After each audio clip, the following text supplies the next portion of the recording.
नमस्ते दोस्तों। आज सुनिए, बिरादरी में नाक ना कट जाएगी। जैसे ही समीरा लंच से लौटकर आई, उसके सेल फोन पर एक मैसेज आया। मैसेज को पढ़ते ही उसके चेहरे पर परेशानी की लकीरें उभरने लगी। माँ की तबीयत बहुत खराब है, मेल देखते ही तुरंत चली आना। तुम्हारी जीजी सलोनी। समझ नहीं पा रही थी क्या करे। जल्दी से छुट्टी की अर्जी लिखने लगी। साथ साथ मन में घबराहट भी हो रही थी कि पहले से ही दो लोग छुट्टी पर हैं और आजकल काम का भी बहुत जोर है। पता नहीं शर्मा जी अर्जी मंजूर करेंगे या नहीं। इसी उधेड़ बुन में वह शर्मा जी के पास पहुंच गई। शर्मा जी काम में आंखें गड़ाए बैठे थे। अचकताती सी बोली, सर। सर। शर्मा जी ने आवाज सुनकर चश्मे के ऊपर से आंख उठाकर देखा। जी कहिए। झिझकते हुए समीरा ने अर्जी आगे कर दी। देखते ही वह भनभना कर बोले, तुम्हें पता है ना, पहले से ही दो लोग छुट्टी पर हैं। काम कितना पिछड़ रहा है और तुम हो कि छुट्टी मांगने चली आई। सर, वो मेरी माँ की तबीयत बहुत खराब है। अभी अभी मेरे घर से मेल आई है। हाँ हाँ, जानता हूँ। आए दिन छुट्टी लेने के लिए यह घटिया से पुराने बहाने। या तो किसी रिश्तेदार को बीमार कर दो या जीते जी सीधा उसे स्वर्ग पहुंचा दो। क्यों, सही है ना? शर्मा जी की बातों को सुनकर हताश हुई समीरा ने अपने पर्स में से अपना सेलफोन निकाला और घर से आई बहन की मेल खोलकर उनके सामने रख दी। और रूंधी आवाज में बोली, मैं झूठ नहीं कह रही हूँ सर। इससे अधिक मेरे पास कोई प्रमाण नहीं है। गिड़गिड़ाते हुए मिन्नत मनौत कर किसी तरह उसने शर्मा जी से एक सप्ताह की छुट्टी मंजूर करा ली। अपनी सीट पर वापस आकर काम में दिल कहाँ लग रहा था उसका। ध्यान तो माँ में पड़ा था। मन में मची उथल पुथल चैन कहाँ लेने दे रही थी। हर थोड़ी देर में अपनी हाथ घड़ी देखती कि कब घूमती सुइयां 5 बजाए और वह निकले। 5 बजते ही उसने राहत की सांस ली, अपना पर्स कंधे पर टांगा और लगभग भागती हुई सी बाहर निकली। सड़क पर हर ओर आतुर नजरों से ऑटो रिक्शा खोजने लगी। सामने से अचानक खाली ऑटो को आते देख उसे रुकाते हुए मन ही मन ईश्वर का धन्यवाद किया। घर पहुंचकर जल्दी से एक बैग में कुछ कपड़े भरे, रास्ते के लिए 2-4 पत्रिकाएं रखी और चल दी रेलवे स्टेशन की ओर। किसी तरह तिकड़म लगाकर अपनी टिकट का इंतजाम भी कर लिया। भीड़ को चीरती हुई धक्का मुक्की में जैसे तैसे कर गाड़ी भी पकड़ ली। जल्दी से खिड़की वाली सीट पर अपना बैग रखा और फिर माँ की चिंता में भूलने लगी। कुछ ही मिनटों में गाड़ी छूट गई। दिन भर की थकी समीरा को झपकियां घेरने लगी। तभी उसे ख्याल आया कि आलोक को तो बताना ही भूल गई कि अचानक कुछ दिन के लिए दिल्ली जाना पड़ रहा है, सो कल उसे मिल नहीं पाएगी। फोन करके बताने का सोच ही रही थी कि गाड़ी के हिचकोलों में आंखें मूंदती गई और नींद में डूब गई। कुछ घंटों के बाद नींद टूटी और ध्यान फिर माँ की ओर जा टिका। खुद को बार बार समझाती, माँ को कुछ नहीं होगा, सब ठीक हो जाएगा। मगर मन है कि खूंटा तुड़ा कर फिर उल्टे सीधे ख्यालों में पहुंच जाता। बार बार हाथ घड़ी देखती कि और कितना समय शेष है दिल्ली आने में। पत्रिकाएं तो हैं मगर पढ़ने में मन ही नहीं लग रहा। आंखें मूंद कर कभी आलोक के ख्याल में डूब जाती, कभी माँ के। इन्हीं ख्यालों के चलते गंतव्य आ गया। गाड़ी दिल्ली स्टेशन पर जा पहुंची। स्टेशन से बाहर निकल ऑटो रिक्शा बुलाया। हड़बड़ी सी बोली, भैया करोल बाग। हाँ हाँ बैठो। भीतर बैग सरकाया। बैठते बैठते बोली, मीटर तो डाउन कर लो। एकदम 50 रुपया लगेगा मैडम, चलना हो तो बोलो। अच्छा ठीक है, चलो। बैठते ही फिर सोचों में उलझ गई। मैडम करोल बाग। ऑटो चालक की आवाज सुनकर उसकी तंद्रा टूटी। झट बोली, बाएं हाथ मुड़कर पहली गली में चौथा घर। ऑटो के रुकते ही 50 का नोट देती हुई अपना बैग उठाकर घर के दरवाजे पर पहुंची। कंपन भरे हाथ से घंटी बजाई। दरवाजा खुलते ही सामने दमयंती मौसी को पाया। छूटते ही बोली, माँ कैसी है मौसी? सब ठीक तो है ना? हाँ हाँ सब ठीक है। पहले भीतर तो आ जा। दरवाजे की सांकल उकड़ाती हुई मौसी बोली, बस निम्मो जरा घबरा गई थी, सो तुझे आने को कह दिया। कमरे में माँ को भली चंगी देख समीरा ठिठकी सी बोली, माँ तुम तो ठीक ठाक दिख रही हो, फिर मुझे क्यों? बस मिलने को दिल चाह रहा था, सोचा यूं तो तू आएगी नहीं, इसलिए बुलावा भेजा।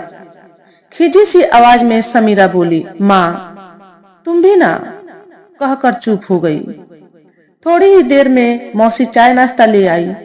चाय समाप्त होते ही माँ बोली, जाकर थोड़ा सुस्ता ले, सफर की थकी हुई है। समीरा वहीं बिछे पलंग पर दूसरी तरफ करवट लेकर लेट गई। नींद तो आ नहीं रही थी, बस आंखें मूंदे इसी सोच में पड़ी रही थी, आखिर ऐसी क्या बात है जो मुझे यूं अचानक बुला भेजा। समीरा को सोया हुआ जान थोड़ी देर बाद ही माँ और मौसी आपस में खुसुर पुसुर शुरू हो गई। जी, अब शादी की बात पक्की करके भेजना। दमयंती मौसी के स्वर में अब और अधिक ढील ना देने की चेतावनी थी। अरे मानेगी तभी ना, जबरदस्ती कैसे करूंगी? ना मानेगी तो इस बार उसके साथ रहने चली जाना। शक तो समीरा को आते ही हो गया था, लेकिन अब तो यकीन हो गया है कि मामला कुछ और ही है। गुमसुम पड़ी सोचती रही, कहीं माँ को आलोक के बारे में कोई शक तो नहीं हो गया। नहीं, हमारा तो कोई भी जानकार बेंगलोर में नहीं रहता। कुछ देर बाद समीरा उठी और उठकर जहां माँ और मौसी बैठी थी वहीं कुर्सी खिसका कर बैठ गई। उन दोनों की खुसुर पुसुर चुप्पी में बदल गई। इतने में ही सलोनी दीदी भी आ गई। समीरा ने सलोनी दी को शिकायती लहजे में कहा, माँ तो भली चंगी है, फिर आपने तो मुझे यूं ही क्यों बुला लिया? यूं ही कहा, माँ ने कहा जरूरी काम है तभी तो बुलाया है। ऐसा भी क्या जरूरी काम था दी कि इतने बिजी सीजन में बुला भेजा? आप क्या जाने छुट्टी लेने के लिए कितना अपमानित होना पड़ा। तपाक से माँ बीच में ही बोल उठी, जानती हूँ कितनी बिजी है तू। कौन है वह जिसके साथ कई बार दमयंती मौसी की बहू नैना ने तुझे घूमते देखा है? समीरा ने कुछ सोचते हुए पूछा, लेकिन भाभी तो बंबई में है। फिर पिछले 1 महीने से उन लोगों का स्थानांतर बेंगलोर में हो गया है। आते जाते कार से उसने तुझे कई बार उस लड़के के साथ देखा है। अरे माँ, वह तो आलोक है, मेरे ही विभाग में काम करता है, बहुत अच्छा लड़का है। आजकल थोड़ा परेशान है क्योंकि पत्नी का अचानक दिल के दौरे से देहांत हो गया। 2 साल का एक बेटा भी है। शहर में अकेला है, सो कभी कभी मुझसे अपना दुख बांट लेता है। इसमें बुराई भी क्या है माँ? अच्छा, ज्यादा बातें ना बना। दुख बांटने के लिए तू ही मिली थी क्या? कोई जरूरत नहीं किसी के इतने दुख सुनने की, समझी? लड़की जात को अपनी मर्यादा में रहना चाहिए। जानती नहीं कल को इन बातों से तेरी शादी में रुकावट आ सकती है।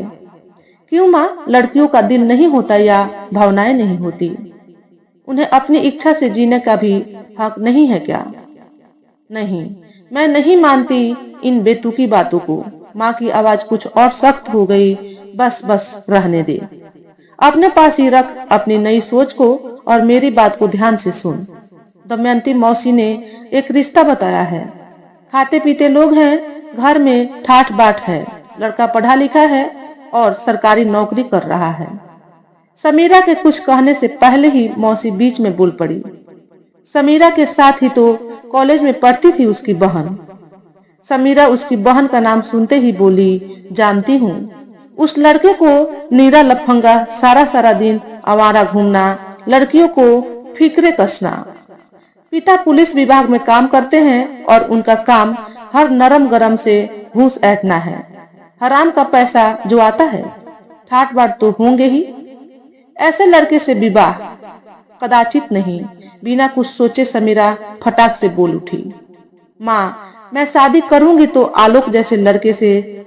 मुझे वह हर लिहाज से बहुत पसंद है। मैं उससे शादी करना चाहती हूँ। यह सुनते ही माँ के पैरों तले से जमीन खिसक गई और वह फटी फटी आंखों से समीरा की ओर देखती रह गई। एकाएक फूट पड़ी, मती तो नहीं मारी गई तेरी?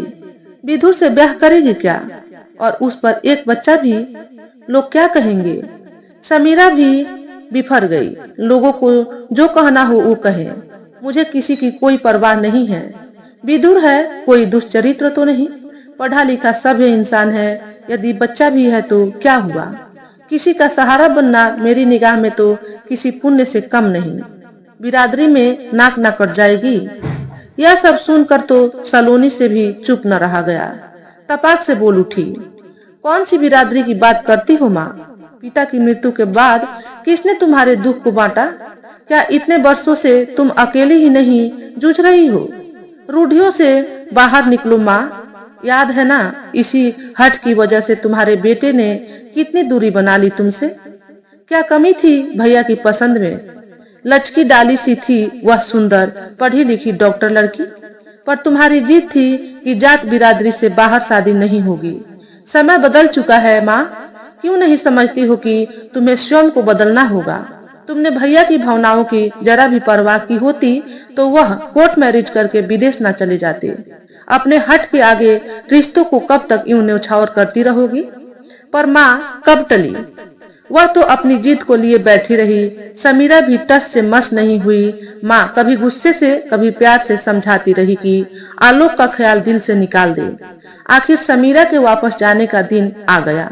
जब समीरा पर कोई असर ना होता देखा तो माँ ने अपने सर की कसम देकर वश में करने का अमोघ अस्त्र अपनाया। समीरा ने स्टेशन जाने के लिए ऑटो रिक्शा मंगवाया। वह जब चलने को हुई तो माँ ने झट से उसके गले में अपनी तुलसी की माला पहना दी और ताकीद करते हुए बोली, पहने रहियो इस माला को, ताकि यह तुझे मेरी दी हुई कसम की याद दिलाती रहे। समीरा बिना कुछ बोले ऑटो रिक्शा में बैठ गई और रास्ते भर माँ की दकियानुसी बातों को सोच सोच कर परेशान होती रही। लेकिन वह दुख और गुस्से की आती जाती लहरों में डूबी नहीं, बल्कि अपने मन को दृढ़ कर आश्वस्त करती रही कि हो ना हो मैं इन कसमों की लकीरों और रूढ़ियों के हाशिए को तोड़ कर ही दम लूंगी। उसका ऑटो कुछ दूर ही पहुंचा था कि लाल बत्ती हो गई। भीड़ भरी सड़क पर बसों कारों के बीच ऑटो लाल बत्ती पर ज्यों ही रुका, समीरा ने झट से माला गले से खींचकर तोड़ते हुए उसके सारे मन के सड़क पर दे मारे, ताकि बसों व कारों के पहिए के नीचे दबकर माँ की दी कसम चूर चूर हो जाए और समीरा इन रूढ़ियों से मुक्त हो जाए। तो दोस्तों, आज के वीडियो में बस इतना ही। अगर आपको हमारे द्वारा बताई गई कहानी थोड़ी सी भी अच्छी लगी हो तो वीडियो को लाइक और शेयर करें। चैनल पर पहली बार आए हो तो चैनल को सब्सक्राइब करके बेल नोटिफिकेशन को ऑल पर सेट कर लें, ताकि आपको ऐसे ही अच्छे अच्छे वीडियो देखने को मिले। हमेशा खुश रहें, हमेशा स्वस्थ रहें। वीडियो देखने के लिए आपका बहुत बहुत धन्यवाद।